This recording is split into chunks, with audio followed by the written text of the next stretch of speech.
Hi and welcome to my playhouse, and today we have a fairly simple task, I hope. Over here I have my Lenovo x3650 Model 4 that I haven't really yet started using. This is the one that was donated to me when the other one didn't work anymore. But it came fully equipped with hard drives, 8 drives, which was totally awesome. Different sizes. There are 4 300 gigabytes and there are 4 500 gigabytes. But as I'm emptying out these ice-gushy sands up here, I would like to put some more storage in this server, like a little bit more than what a 500 gigabytes can handle. And as it's an always-on server, I really want to have the most power available to me. So on the table here I have 4 1 terabyte ordinary spinning drives that are going to be the storage part of this server, so that this server will have some local storage. That will be these, the slower part of the storage. These are 1 terabyte 7200 RPM SATA drives, so they're going to be the storage part. And then I'm gonna move over some SSDs as well. I'm not gonna do that in this video. So the simple part would be to put in these. The unfortunate part is that I didn't get these from IBM Systems. I got them from HP, and HP has other brackets. So I have managed to scrape together some hard drives for Lenovo IBM servers. Like this one, I've done exactly the same. This is an HP branded Hitachi drive that I've put in there. This is 146 gigabytes. So I'm going to be unscrewing a couple of 4 drives here, just to use the hard drive cages or caddies, or, well, they have a lot of good names. These are widely available. You can get them on Amazon, but it's like 10 bucks a piece. And well, I had these laying around and they have probably just been used for video purposes. So I'm gonna be moving drives around. So these drive cages or trays, caddies, are widely used in Lenovo servers. They, from the Model 2 to the Model 4 of the x3650, I definitely know that they were used, but also in a lot of other models.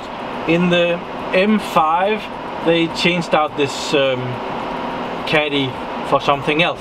They had the little disadvantage of having this Torx screw, and this is a security Torx that needs special tools. And a good subscriber of mine, Philips, was so kind to supply me with a set of security Torx, and this little tiny set is very awesome. And I just happened to know that this is the one that will undo the screws. So I will take out the drives from these 4.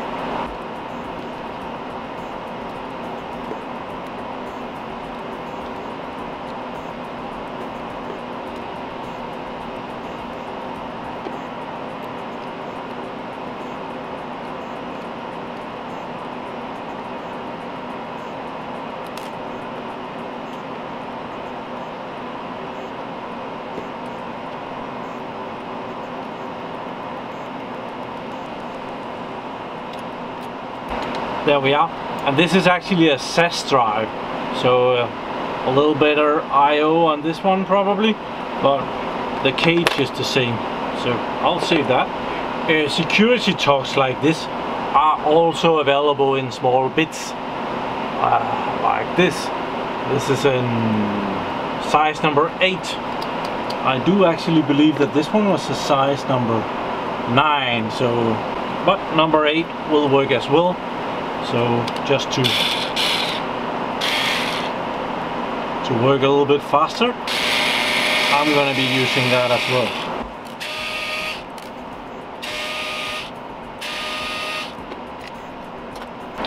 This is actually an old laptop hard drive that I played around with at some point. Western Digital Blue drive, and it's only 5,400 RPMs, SATA drive, 3.0 gigabits. Here we have a first generation IBM SSD, 50 gigabytes.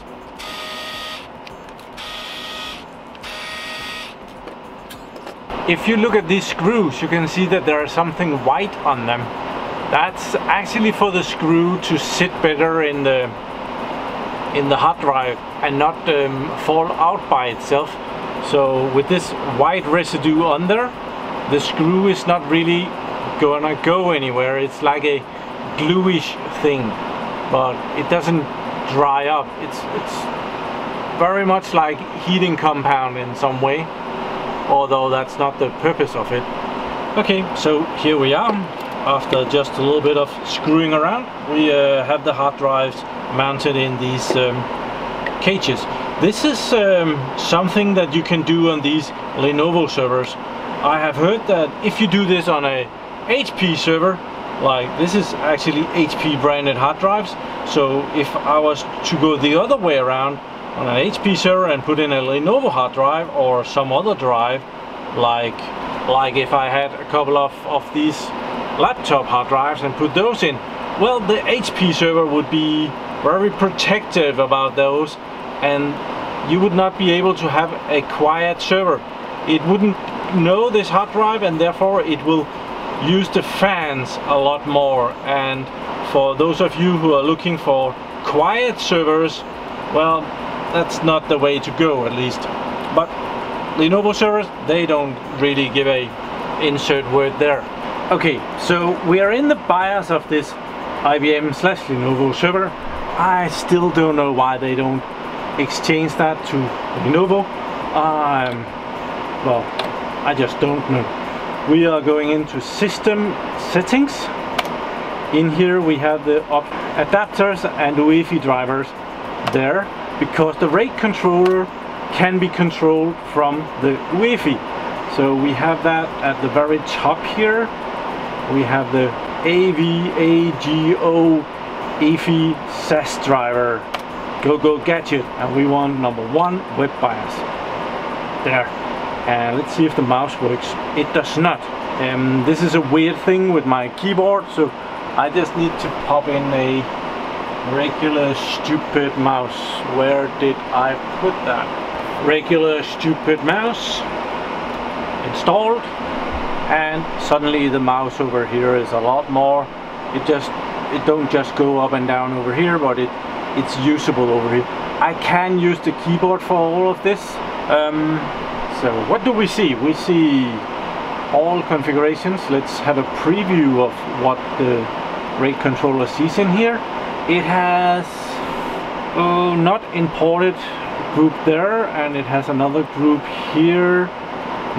It looks like a mess. It doesn't look like anything we need. So I think we will actually just go back and clear everything. Do we? No, I actually have a couple of disks in there. I don't want to clear that configuration, so I'm gonna pop out the 2 first drives here, there, and we will go here and cancel, and then we get back to this, and we can clear the configuration, the remaining configurations from there. Do you really want to? Yes, I do. Everything is lost, and this is what it sees. It sees that I have 2 300 gigabyte drives in there, and I have 4 500 gigabyte drives in there. So we're gonna take those out. The first 2, I'm still gonna be using those, so we're gonna keep those in. But I'm gonna take out, these are the 2 300 gigabytes, and these are the 4 500 gigabytes. There. These are all IBM drives. I'll need to put those somewhere safe. They're still good drives. I'm gonna start with popping in these 2 drives. They come from the server that broke. So if we pop in those there, we should be able to go back and get those. Apparently I have already formatted those 2 drives. I really don't remember that I've done that, but apparently there is nothing on them. So we're just gonna put in the 4 1 terabyte drives. Here, 7, 6, 5, 4, so 4, 5. Okay, I didn't like that. That was yellow for a little bit too long for my likeness. So let's see what the server says over here. It hasn't found them yet, so we're gonna do a scan devices preview, and it will go out and check everything again. Oh, we actually do have something here. That one. We're gonna import that. So I hadn't deleted those. Okay, that's awesome. Thank you very much. So I have that one. That's a RAID 0. Is it? No, it's a RAID 1. Sorry. And we have these 4 drives down here, 930 gigabytes a piece. So we're gonna do something with those. Configuration wizard. We can clear configurations, which will just clear all the configurations on the system. We're not gonna do that. We can add a new configuration, which means that the 2 drives that I've put in there, I could tell it that I wanna redo those. But the last one is that I can add a configuration so we can use the drives that are not used. So we're gonna do that. Go next. So here we can choose an automatic configuration or manual configuration. And yeah, if you have important data on your system, it's very important to use the manual configuration. If you are starting up with a brand new server and it doesn't really matter about the data, you can use the automatic configuration, but sometimes it does stuff that you weren't expecting. So we're gonna go with the manual configuration because we already have a configuration on there that is working. So we'll do that. We can pick redundancy if possible, and we can do some encryption. I guess not. I have no idea why they leave that there when that's not an option. We cannot do some encryption. So it sees my 4 drives. They're awesome. So we will add all of those. Okay, I should be able to select all of them by holding down Shift. There, awesome. Never done that before, but otherwise I would have to pick one at a time, and that is tedious. So hold down Shift and arrow down, and it will select all of them. Wonder if I can select the encryption here. I can select no encryption. Awesome. Ish. Maybe that is an extension to my RAID controller that it can have encryption. Okay, we added those. Accept over here. Accept. Go next on that. And add to span. I think this is a bit double clickish. And it sees that this group 1 R, and it's able to do R0, R1, R5. Okay. Next. RAID 0. RAID 1 and RAID 5. Is there something down there? It's almost as if there's another thing right there. Read right. Always read ahead. That will improve performance because it will. If you're reading a file, it will automatically read a little bit more of the file. So if you ask for something more, well, it might just have that in cache. Right back with BBU. This is also for speed. When it has battery support on the cache controller, the cache controller is allowed to just say, yep, I got it, yep, I got it, yep, I got it, and then write it to the disks, because the cache controller is able to store it, and well, you can bypass that. So if you want it less secure, you can do that. You can pick the always write back. That means that the cache controller will just always say that, well, I got it, I got it, I got it, even though there is no backup. And then there's write through, which means that the cache controller will never do that. It will just only reply when it has written to the disk. That is slower. Then there's drive cache. That's the cache out on the hard drive, I believe. You can enable or unchange that. Disable BGI. Yes, no, don't know.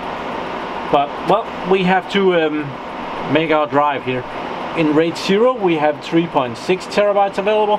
In RAID 1 we have 1.817. In RAID 5 we have 2.725 terabytes. I'm actually gonna go with a RAID 5. This data is really not that important, and I rather want the more space and just that one drive security. So we're gonna update size here, and that's gonna pop up over there, and we can accept, select yes, and we will have created that disk group number 1. If we go back out, we will have it here, and we can accept again. There's a lot of double clicks here. Save configuration, yep. Do you want to initialize? Yes. It says that it's all good, so we can go home. And now we have the first array is the RAID 1 with the that's two SSDs, 480 gigabyte SSDs. And down here we have the new array, the RAID 5 with the 1 terabyte SATA drives. So awesome. Okay, so when I've taken out 2 hard drives, it's important to put in these fillers. So the air resistance in these 2 holes will be the same as if there was a hard drive in there. The server is supposed to suck in the cold air and cool down the hard drives. And if these are missing, well, it will clearly suck in more air where there's no resistance than where there is resistance. So this has been measured out to be very precise, provide the same amount of resistance as a normal hard drive. The same thing with these big mufflers. There is a lot of holes in them, but they're made so that the air is not just gonna piss through there. You can't just cover them up because you also have some CPUs and some RAM and some IO boards and stuff in the back that needs cooling too, and well, it would not be able to suck through the air if there is no holes here. So now I have some drives in there, and I really, well, it's just a few weeks and I won't be able to remember what I put in there. So I've made some labels here and I'm gonna put those on. So 1 terabyte SATA, 7.2K RPM. I put the labels on there.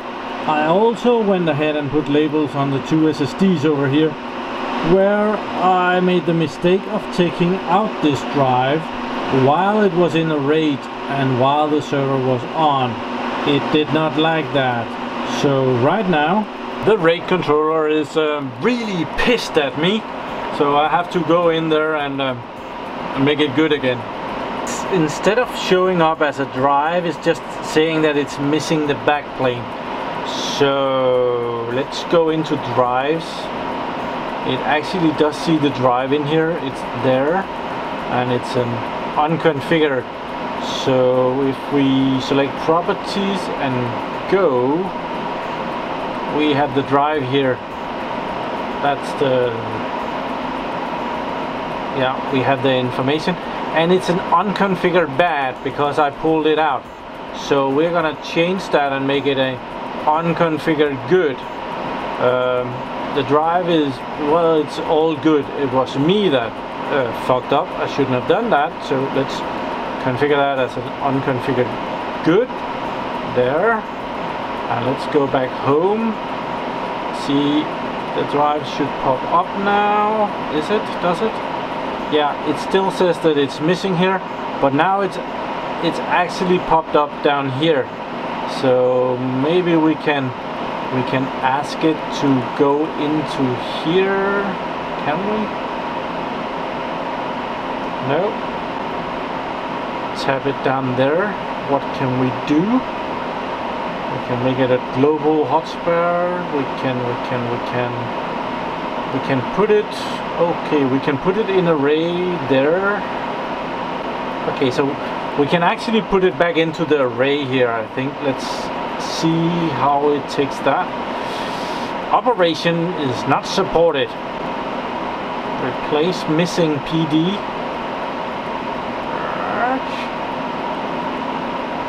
Okay, it did something with that.